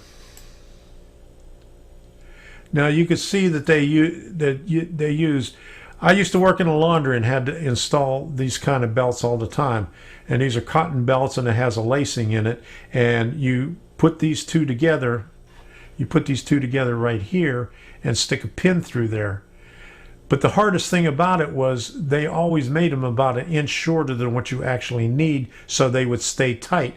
And since they were cotton and they were used with wet laundry, they would stretch, they would shrink, they would do anything it wanted to do.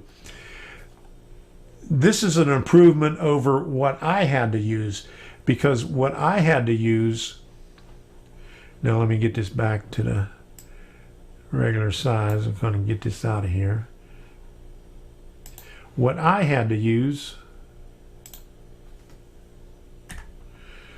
was vice grips. And the vice grips that welders use, they have a real big reach, so the arms are like that, and you clamp down on it and it brings it in. Well, those two side things that clamp onto the belt was on each end of the vice grip. And so as you squeeze the vice grip, you can adjust it with the screw on there, and then you could bring it in to get the belt closed. I had to fight with that since the very first time I worked in a laundry back in the 80s. And I wished I would have thought about that because everybody started using those kind of clamps, about 5 years before I started, before I retired. And so if I would have thought about that, man, that would have made life a lot easier. But anyway, let me see. Maybe that's a good thing. Motivation. Yes, motivation gets you what you need. I agree. Okay. I'm so damn stubborn that if someone would tell me I couldn't do something, I would try and find a way to do it. Exactly. That's it. If somebody says you can't do that, I'm going to find a way to do it. So don't ever, ever, ever tell anybody that they can't do anything, because that person is going to find a way to do it. And, okay, popular electronic. I skipped a bunch of stuff on here too. Okay, now, a little while ago, okay, let me put this on there, because we've been doing this and I haven't put this on before. So to make it official,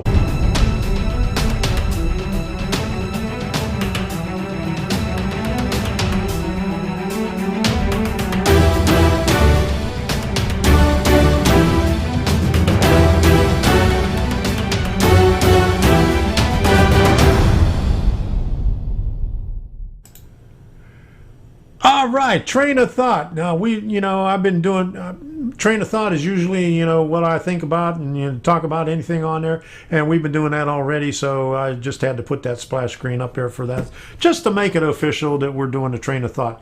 So, and we already went over to how to increase the subs, and I had a video, but I don't want you to sit through that video. I put the link in there for that video, and go on my channel, subscribe to that channel. I know a lot of you are already subscribed to it because I started it a year and a half ago, and I picked up about maybe 20 subscribers right away from model railroader subscribers.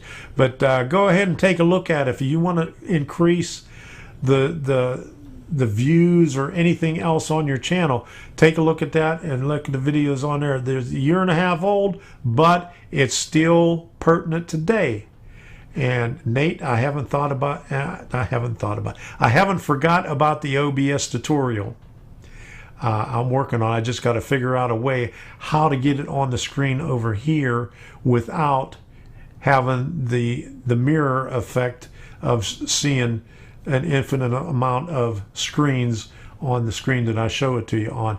I have to hook up a second computer to it to get it to just show the one screen, but I'll get that for you. And in the meantime, I think I told you about that I did one about maybe a year or 2 years ago. I mean, it's an older version of OBS, but it's still pertinent to what it is. Some of the settings on there are the same. There's just more features on OBS right now that might change things up a little bit. Let me see what I got up here. What I was going to do here.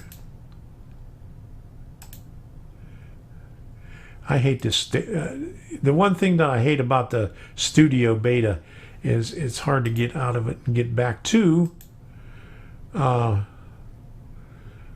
Classic. And the thing about with YouTube, they're going to force you to go on to Studio Beta. They're this close to forcing you to go on to Studio Beta. They've been pushing with the little dialogue for you to try it whenever you clicked on analytics. And I'll show you this thing here. Okay. That thing right there. When you click on analytics, it says, now for a couple of weeks, it took you to Studio Beta, but now I guess since so many people complained, they put that thing in there to stay on Classic.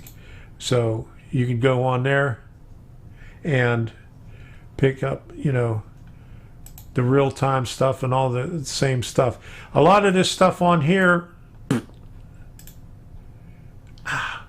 I hate that. A lot of this stuff on here is on Studio Beta, but it just looks different. So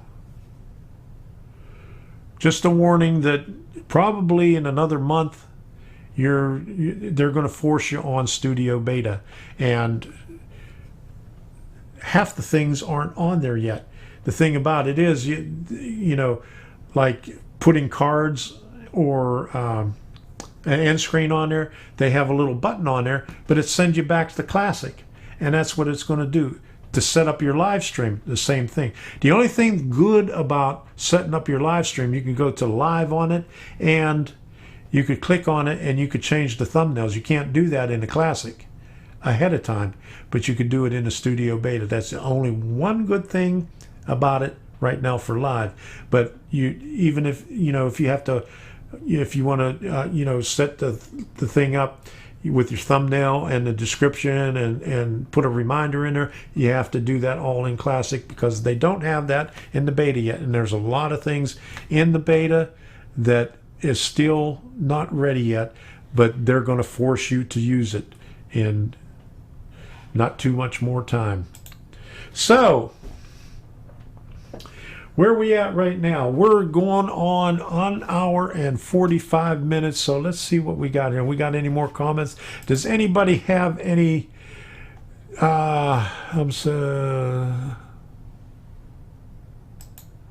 okay, that's coming up. I got that at the very, Tom, what's the next live stream? Very bottom here, September 16th. Okay, now there's going to be 3 this month because, today's the 2nd, that's the first Monday. So if you skip 2 months, that's the 16th, and then you go again, you're going to still be in September. Okay, there's going to be 3 in September, but there's still every other week. In October, I'm going to go every week. I decided that I'm going to do every week because Xfinity came through for me. This goofy guy on the chat was trying to tell me it was going to cost me $50 more for the unlimited, which I already thought that I had the unlimited. And after I complained about it and went to the Xfinity store, I finally got somebody that was able to tell me that, hey, we could fix that. We'll give you the Xfinity Advantage. Well, the Xfinity Advantage is mostly for Wi-Fi, but they give you the unlimited data on it. And he says, we could come out and analyze your whole house and set it up for Wi-Fi. I says, I don't use Wi-Fi. I have everything wired. So, Wi-Fi is too unreliable. The only Wi-Fi I have is in this house is on this cell phone. I use the Wi-Fi for the cell phone in here. But other than that, everything's wired. But $2 to get the unlimited. It's called Xfinity Advantage. And all they do is I pay $13 to rent the modem. They added $2 more onto the rental of the modem, and that's it. Now I have unlimited data.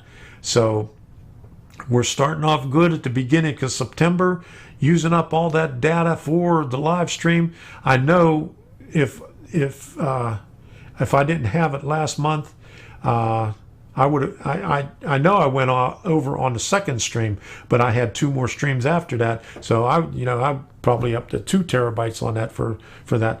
But so that's a good deal. So in October, I will be going every week. And I know, Debbie, Studio Beta sucks. Yes, it does. Let me tell you, it sucked from the very beginning. Like I said before, I was a beta tester for it. So I got to see it long before they pushed it out to some select users. I was a beta tester on a lot of things for YouTube, and it was amazing the stuff that they were trying. I'm glad some of the stuff, I can't talk about it because of the NDA, but some of the stuff you'd be glad that they didn't go through with it.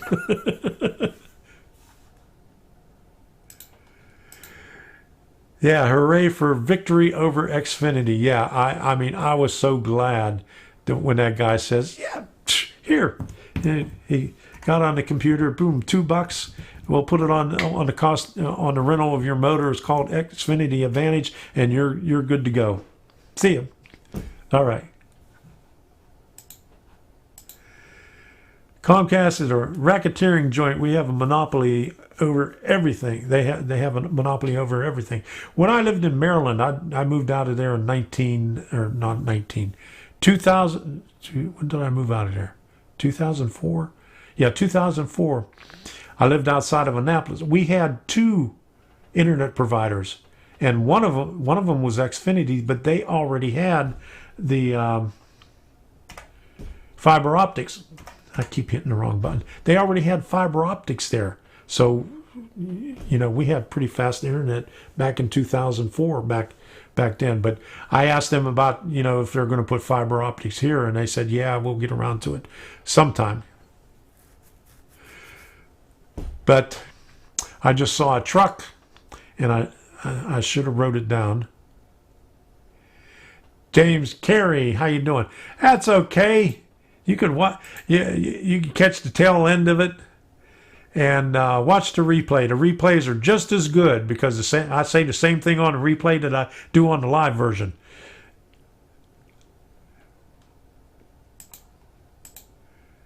Okay.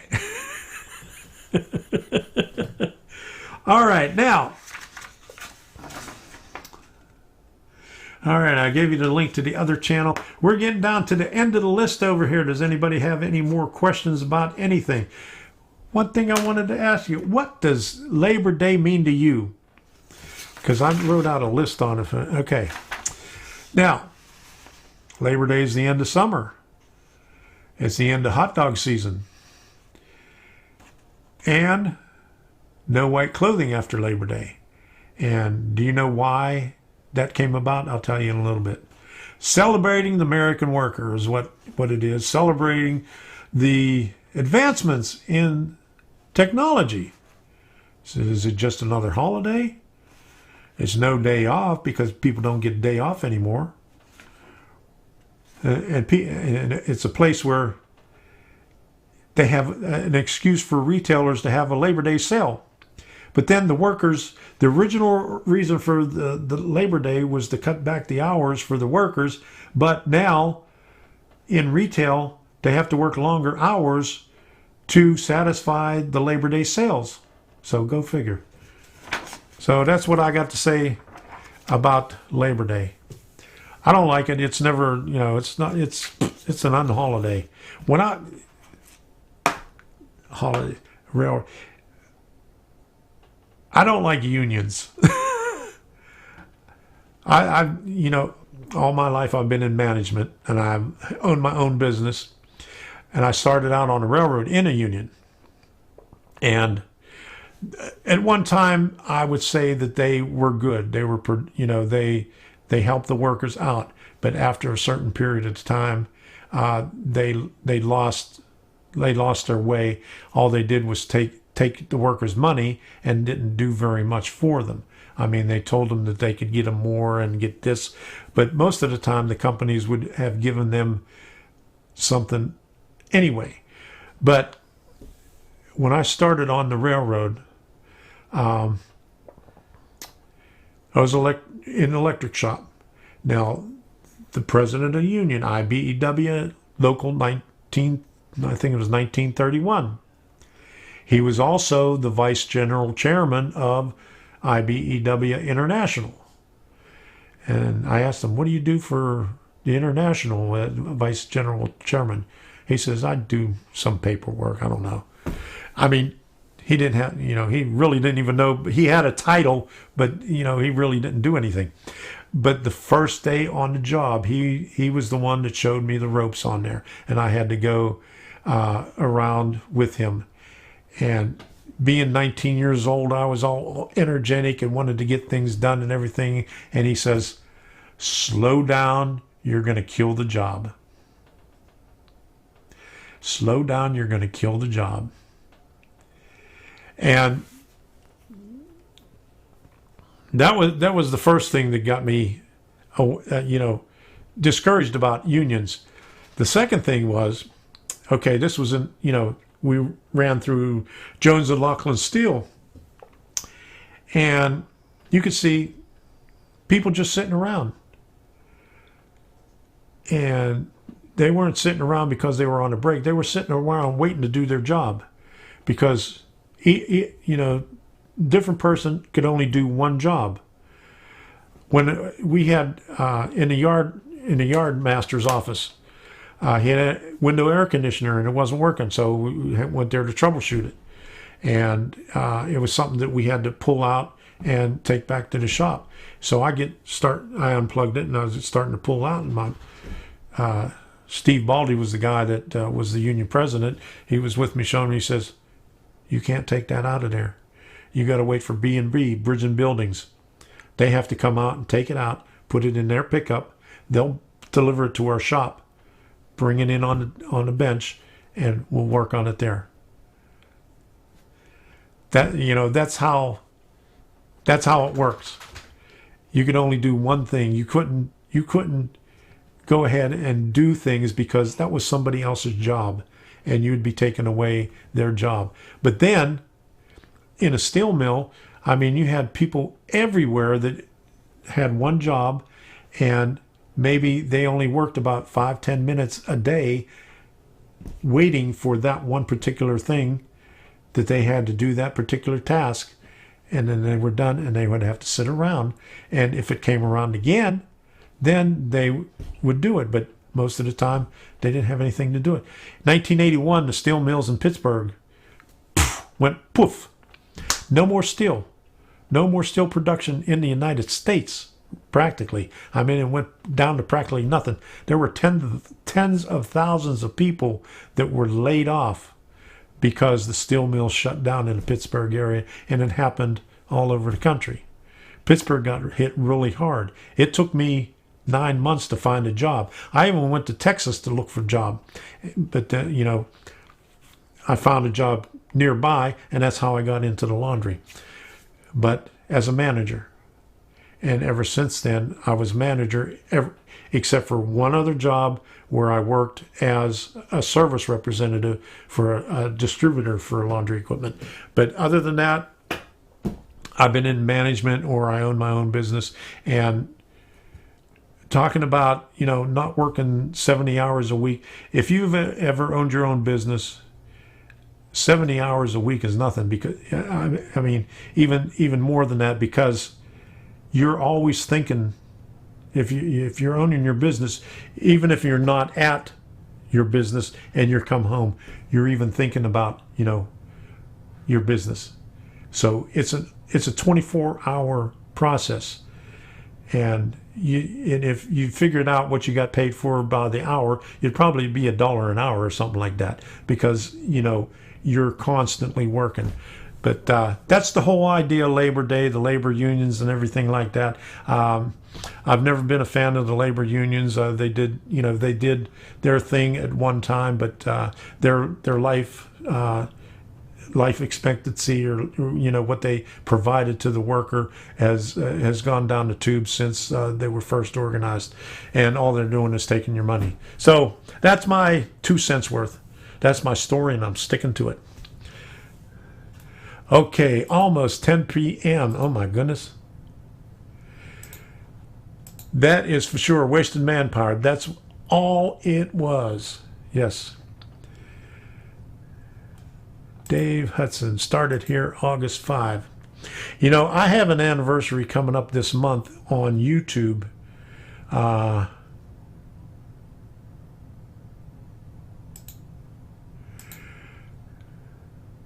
100 plus hours a week, always worried about the next dollar. Before I started my business, I had 2 jobs. I worked my day job I worked for as a service rep for a laundry distributor, and then in the evening I would go to a laundry and repair their equipment there. So I mean, I started like 6 o'clock in the morning and worked till maybe 10 o'clock at night every day. Not because, well, a lot of it was because of the money, just trying to get ahead, because what I was doing, I was thinking ahead because I wanted to start my own business, because I wanted to control what I did, because the company that I worked for, they were gouging everybody. They were gouging their customers, and I didn't like that. So, and since I was good at electronics, I made a good name for myself with the soap salesmen who were out selling the soap to all the other customers, all the hotels, the nursing homes, the commercial laundries, the dry cleaners, everywhere. And they put a good word in for me. And when I started my business, it just skyrocketed. I had twice as much work as what I expected for the first year. And so I can't complain about that. I mean, I'm really fortunate, but I got burned out. Yeah, okay. The only union I like is the Union Pacific Railroad. Yeah, it's about time to go. I see Sadie shaking her ears down here, and I think Debbie has to take her outside. So 18 hours a day was common for me. Yeah, it's common for a lot of people. I mean, you work. I mean, you have people that they do it and don't say a word about it, and then you have the constant complainers that go to work. They want to put they don't want to work. They want to put 8 hours in and get paid for it, for just showing up and expecting not to do anything. I was a manager at a laundry at Walter Reed Hospital. We was a government contractor there, and there was people like that. They would come. I put my 8 hours in, and they wonder why they're getting fired, because you're non-productive. This person next to you is doing 3 times as much work as you are, and you want to get paid the same thing that they do. And that's the bad part about the unions there too, because you got somebody that's doing good work, and you couldn't give them more money because of the union for doing the better work than the person that wasn't doing the work. And you couldn't fire the person that wasn't doing the work unless you wrote them up like 3 times. So, all right. It's about time to go. You had a short day. I worked 20, the 16 off. Okay. Yeah, I had a friend that he was a deep sea diver. He put in one of those big things for the oil company. Good night, Dave. I just get into too many stories here. But anyway, let's do this right here.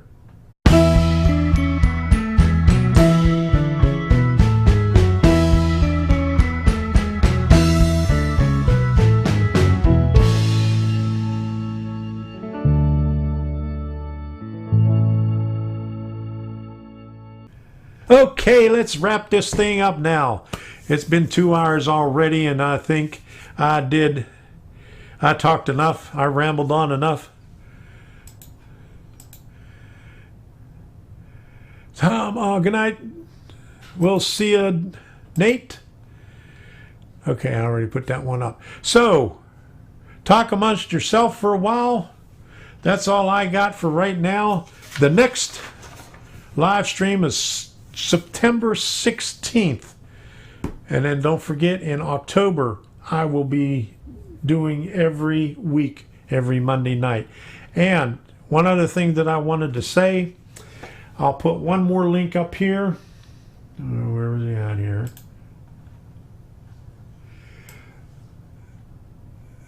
The last time I talked about Mixer, and it's owned by Microsoft, and it's a live streaming platform, and I'm going to be experimenting with it.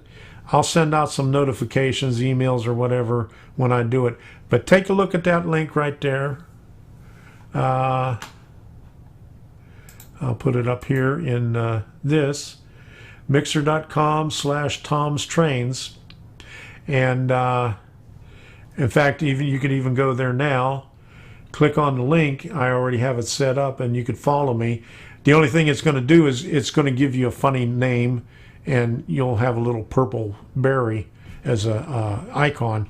You could go in there and change your name to whatever you want it and put your own picture in it like you do for YouTube. But go ahead, take a look at it. I'm going to be doing some live streams over there. Okay. So, it's been another great evening. Looking for the next time. Have an awesome week. Good night all. And I want to add one more thing. Be safe. You on the East Coast. Art, I know it's coming up your way. Yeah, back to hurricane updates. I haven't heard any rain since about 3 o'clock, and and then we was getting, how it comes around. We were getting the very, very first outer bands of the rain, and it rained between 2 and 3:30 off and on, lightning, thunder and lightning and everything, and it quit. Some light rain after that, and I haven't heard it the rest of the night. All right, bye from Melbourne, Oz.